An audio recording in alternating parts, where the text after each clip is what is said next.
बिस्मिल्लाहिर्रहमानिर्रहीम। अस्सलाम वालेकुम डियर स्टूडेंट्स, कैसे हैं आप सब लोग। आज हम इंक्वायरी, इन्वेस्टिगेशन और ट्रायल के बारे में डिस्कस करेंगे जो कि सीआरपीसी में है। तो सबसे पहले हम डिस्कस करते हैं इंक्वायरी के बारे में। इंक्वायरी क्या होता है? Inquiry includes every inquiry other than the trial conducted under court under this code by a magistrate और कोर्ट। जो कोर्ट और मजिस्ट्रेट कंडक्ट करता है, जो कि ट्रायल के अलग होती है, ट्रायल नहीं होती, तो उसको हम इंक्वायरी कहते हैं। जो भी कंडक्ट करेगा ना कोर्ट या मजिस्ट्रेट, उसको हम क्या कहेंगे? इंक्वायरी कहेंगे। अब इसकी डेफिनेशन मैं आपको बता देता हूँ। ये डेफिनेशन थी इसकी, लेकिन थोड़ी सी एक्सप्लेनेटरी डेफिनेशन मैंने इसकी बनाई है। Inquiry generally refers to preliminary examination conducted by magistrate और other authorised officer to determine whether is enough evidence to warrant further legal proceeding. An inquiry is less formal than the investigation. अब जो भी court magistrate जो conduct करेगा inquiry, वो inquiry conduct कर सकता है। इन्वेस्टिगेशन जो होती है वो पुलिस करती है। ट्रायल, जब इन्वेस्टिगेशन कंप्लीट हो जाती है तो उसके बाद फिर ट्रायल चलता है। लेकिन अगर कोर्ट को जब लगे कि कोई मैटर ऐसा है, इसमें कुछ इसकी ट्रुथ देखना है कि ये सही है, ये फॉल्स है, तो उसके बारे में जो है कोर्ट फिर इंक्वायरी कंडक्ट कर सकती है। अब इसके मैं थोड़े आगे पॉइंट भी एक्सप्लेनेशन भी मैंने आपको बता दी इसकी थोड़ी सी।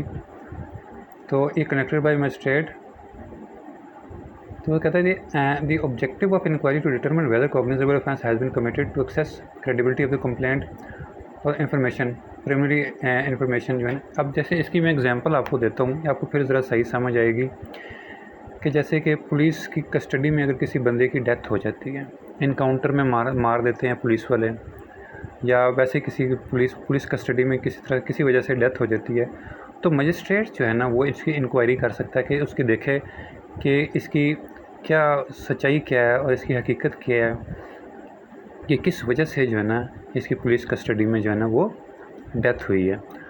ये सेक्शन 176 जो है ना सीआरपीसी का जो है ना वो डील करता है। और इसी तरह से सेक्शन 202 है, उसमें ये कहता है कि जब भी कोई कंप्लेन आती है तो इसको 202 की इंक्वायरी कहते हैं हम। जब भी कोई कंप्लेन आती है मजिस्ट्रेट के सामने, तो उसको फिर देखता है वो कि इसमें कितनी सच्चाई है। अगर उसमें देखता है कि इसमें सच्चाई है तो फिर उसको एंटरटेन कर लेता है, वरना फिर उसको डिसमिस कर देता है।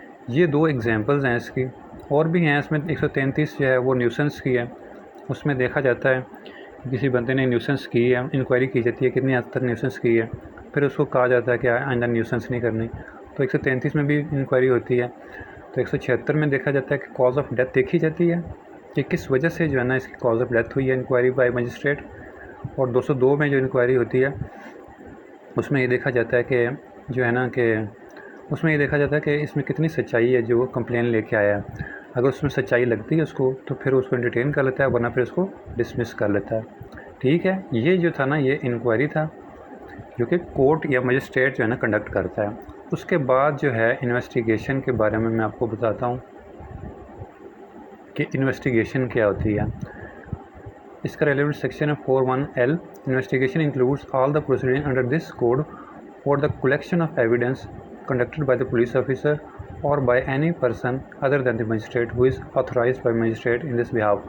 जो मजिस्ट्रेट की तरफ से ऑथराइज किया जाता है, पुलिस ऑफिसर जो होता है, पुलिस जैसे भी अब कोई क्राइम होता है तो पुलिस का काम है कि वो फ़ौरन जाए और उसको जाए वकूआ पे देखे कि क्या हुआ है, इन्वेस्टिगेशन करे।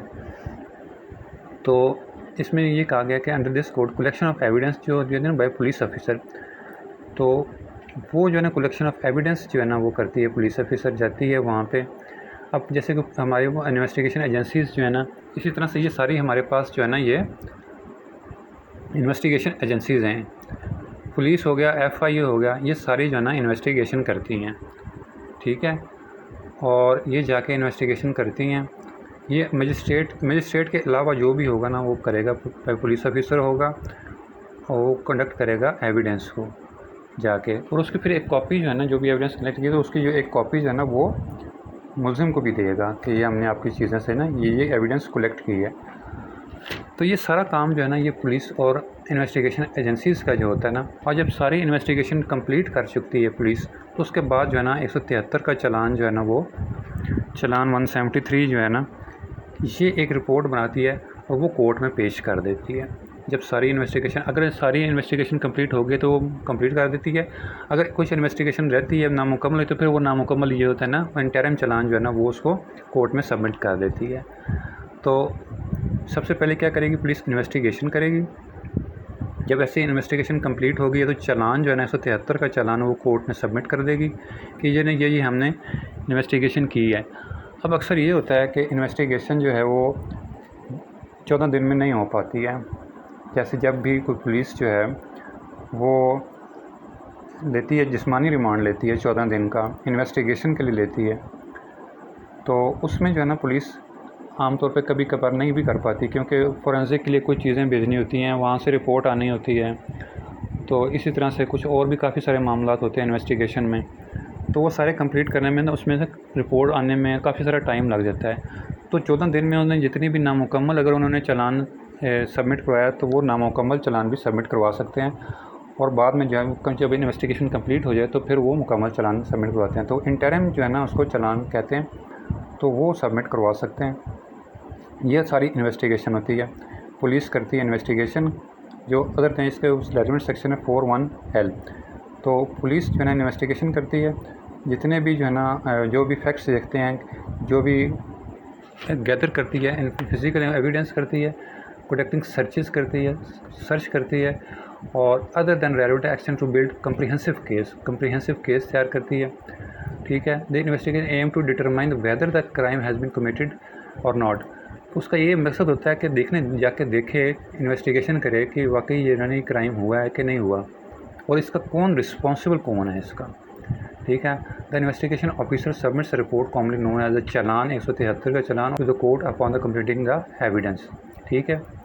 तो ये सारा इसका प्रोसीजर वजह होती है कि इन्वेस्टिगेशन क्यों की जाती है। सारा कुछ देखना होता है उसने कि इसका मकसद क्या होता है, कि क्राइम किसने किया, कौन रिस्पॉन्सिबल है इसका, और उसके बाद जो है इन्वेस्टिगेशन ऑफिसर जो है ना वो सबमिट कर देता है 173 का चालान।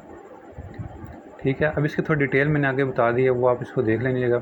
During the investigation the police officer may arrest any person, तो वो अरेस्ट भी कर सकती है किसी को। The investigation aim to establish the guilt और innocence of the accuse to prepare strong case for prosecution. अच्छा, उसके बाद है कि the investigation aims to establish the guilt और innocence of the accused and to prepare the strong case for prosecution के लिए वो एक स्ट्रॉन्ग केस तैयार करती है और इस्टेब्लिश करती है कौन जो है वो गिल्टी है और कौन जो है वो मासूम है, किसने नहीं किया। Once completed the challan submitted the court proceeding move to the trial phase. उसके बाद आता है ट्रायल फेज। जब भी इन्वेस्टिगेशन कंप्लीट हो जाती है उसके बाद जो है ना वो ट्रायल स्टार्ट हो जाता है। अब ट्रायल क्या होता है जी? Trial is the context CRPC refers to formal legal proceeding in which the court examines the evidence presented by both the prosecution and defense। अब जो भी डिफेंस या प्रोसिक्यूशन की तरफ से जो है वो इसमें मुल्ज़िम को बुलाया जाता है, उसके सामने जो है देखा जाता है, उसमें फिर कोर्ट देखती है कि प्रोसिक्यूशन की तरफ से जो है ना क्या एविडेंस आया, डिफेंस की तरफ से क्या एविडेंस आया।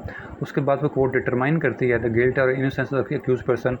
तो trial is connected for the established legal procedure. जो भी लीगल प्रोसीजर है, रूल्स एंड एविडेंस है, रूल ऑफ एविडेंस है, उसके थ्रू जो है ना एस्टेब्लिश किया जाता है लीगल प्रोसीजर के थ्रू।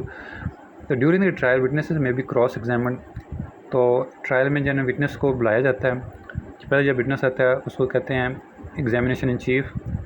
तो उसके बाद जो है ना अपोजिट पार्टी जो करती है उस पर जरा करती है, उसको कहते हैं हम क्रॉस एग्जामिन, ताकि उसको क्रेडिट को शेक किया जाए, पता चल सके ये वाकई ये सही कह रहा है कि नहीं सही कह रहा। तो क्रॉस एग्जामिन के बाद डॉक्यूमेंट में भी प्रेजेंटेड, फिर उसके बाद कुछ डॉक्यूमेंट प्रेजेंट किए जाते हैं और आर्गूमेंट, दोनों साइड से आर्गूमेंट्स होते हैं। जैसे कोर्ट रीचेस डिसीजन, उसके बाद फिर जो है ना कोर्ट जो है ना वो एक डिसीजन पे पहुंचती है कि इसको गिल्टी करना है या इसको छोड़ना है। ये ट्रायल में सारा कुछ होता है। तो उसके बाद ट्रायल की एक्सप्लेनेशन में जो है ना आपको बता देता हूँ। Trial is a formal legal process where the case is presented before the court of law for adjudication. The trial is presided over by a judge or in some cases by a jury. During the trial, evidence is presented by both the prosecution and the defence, उसमें जो है ना trial में evidence present की जाती है, prosecution की तरफ से भी की जाती है, डिफेंस की तरफ से भी की जाती है, विटनेस और क्रॉस एग्जामिन, विटनेस जो है ना वो क्रॉस एग्जामिन किए जाते हैं, डॉक्यूमेंट्स प्रेजेंट किए जाते हैं, आर्गूमेंट्स दिए जाते हैं दोनों साइड से। ये सारा कुछ देखने बाद, क्योंकि क्रॉस विटनेसेस के देखना जाता है इसकी कितनी क्रेडिबिलिटी है कि उसने इन चीफ़ में क्या कहा, इसने चीफ़ में क्या कहा था इसने एग्जामिन में विटनेस ने। उसके बाद फिर देखते हैं क्रॉस में जो दूसरी पार्टी कहती है, क्योंकि क्रॉस में काफ़ी सारी चीज़ें क्लियर हो जाती हैं, क्योंकि अक्सर लोग विटनेस जो आता है इन चीफ़ में जो बुलाती है पार्टी, तो उसके बाद जो दूसरी पार्टी क्रॉस करती है, जिरह करती है उस पर, तो उसमें उसको क्रेडिट शेक करके तो काफ़ी सारे उसको कंफ्यूज किया जाता है, ताकि पता चलता है कि वाकई अपनी बात पे कायम रहता है कि नहीं रहता। अगर उसका क्रेडिट शेक हो जाता है तो फिर बहुत मुश्किल हो जाता है दूसरी पार्टी के लिए उसको डिफेंड करना उसको। उसके बाद डॉक्यूमेंट्स भी प्रेजेंट किए जाते हैं और दोनों साइड से फिर आर्गूमेंट दिए जाते हैं। उसके बाद जो है ना फाइनल आर्गूमेंट होते हैं, उसके बाद फिर कोर्ट जो है ना वो डिसाइड करती है। द जज evaluate the evidence and arguments presented and makes the decision on the guilt or innocence of the accused. If the accused is guilty, the court proceed to the sentence phase. अगर वो guilty है तो फिर उसको सज़ा दे दी जाएगी, जो भी उसकी सज़ा बनती है, जो भी उसका जुर्म बनता है उसके मुताबिक उसको सज़ा दे दी जाएगी। कत्ल है तो उसको फांसी, उम्र कैद, जो भी उसको सज़ा देनी है वो सज़ा दी जाएगी। With appropriate punishment determined based on the law and the circumstances case, जो भी केस के मुताबिक उसकी सज़ा बनती है तो वो उसको सज़ा दे दी जाएगी। ठीक है, इसको हम कहते हैं ये ट्रायल है। अब मैं आपको इसका थोड़ा समराइज़ करके बता देता हूँ। सबसे पहले इन्वेस्टिगेशन होती है, इन्वेस्टिगेशन पुलिस करती है, पुलिस जाके एविडेंस कलेक्ट करती है और उसके बाद जो है वो देखती है कि सर्चेस करती है, कुछ चीज़ें सर्च करती है, फिर उसको अगर कुछ चीज़ मिली है, उसको आलात मिले हैं तो फिर वो फोरेंसिक के लिए भेज देती है ताकि इन्वेस्टिगेशन में कंप्लीट किया जाए। जब सारी इन्वेस्टिगेशन कर लेती है तो वो 173 का चालान जो है ना वो कोर्ट में सबमिट करवा देती है। तो उसके बाद जब कोर्ट में चालान सबमिट करवा देती है इन्वेस्टिगेशन कंप्लीट होने के बाद, तो उसके बाद ट्रायल फेज़ शुरू होता है। ट्रायल में फिर ये है कि विटनेस बुलाए जाते हैं, डॉक्यूमेंट्स प्रोड्यूस किए जाते हैं, दोनों साइड से आर्गूमेंट दिए जाते हैं और फिर विटनेस पे क्रॉस किया जाता है, जिरा किया जाता है। उसके बाद सारा कुछ देखने के बाद जो है ना वो कोर्ट फिर देखती है कि जो है कोर्ट फिर इस नतीजे पर पहुंच जाती है कि जो है ना इसने कोई जुर्म किया है या नहीं किया। सारे गवाहों, जब देखा होगा जैसे टीवी में भी कहते हैं कि तमाम गवाहों और शहादतों की मौजूदगी में अदालत इस नतीजे पर पहुंची है कि इस मुल्ज़िम को ये सज़ा दी जाती है ताज़ीरात पाकिस्तान के तहत। तो वो फिर जो है ना ये सारा कुछ उसमें उस ट्रायल फेज़ से गुज़रने के बाद जो है ना उसको प्रोसीड के कॉल करती है कोर्ट। उसके बाद अगर वो गिल्टी नहीं है तो उसको फिर छोड़ देती है, अगर वो गिल्टी है तो उसको सेंटेंस सुना देती है। इसी तरह से अगर कोर्ट समझती है या मजिस्ट्रेट के जो समझता है अगर उसके सामने कोई चल रहा है केस तो उसकी कोई इंक्वायरी कराना चाहता है तो मजिस्ट्रेट या कोर्ट जो है वो इंक्वायरी भी करा सकती है कि उसको क्योंकि फॉल्स देखना था, उसके कि देखना सच्चाई ये कि झूठ पे कितना मबनी है, ये कोई वाक़या है, कुछ भी है, तो वो उसके बारे में जो है ना वो इंक्वायरी कंडक्ट कर सकता है। मजिस्ट्रेट या कोर्ट जो है ना उसके बारे में इंक्वायरी कंडक्ट कर सकती है। इसकी मैंने आपको 2 एग्जांपल दी थी। 176 कि जब पुलिस कस्टडी में किसी का जो है वो डेथ हो जाती है तो मजिस्ट्रेट उसकी इंक्वायरी कर सकता है। और जब 202 में जो कोई आती है कंप्लेन आती है तो मजिस्ट्रेट देखता है, अगर उसको लगता है कि वाकई जो है ना ये पहले इंक्वायरी करता है, फिर देखता है कि इसमें सच्चाई कितनी है। अगर सच्चाई लगती है तो फिर उसको एंटरटेन कर लेता है, वरना अगर वो समझता है कि ये इसमें कोई ख़ास चीज़ नहीं है, झूठ पे मबनी है कंप्लेन, तो फिर उसको डिसमिस कर देता है। तो ये जो था ना इसमें डिफरेंस था इंक्वायरी का और इन्वेस्टिगेशन और ट्रायल का। उम्मीद है आप लोगों को समझ आ गया होगा। मिलते हैं इंशाल्लाह नेक्स्ट लेक्चर में, तब तक के लिए अल्लाह हाफ़िज़।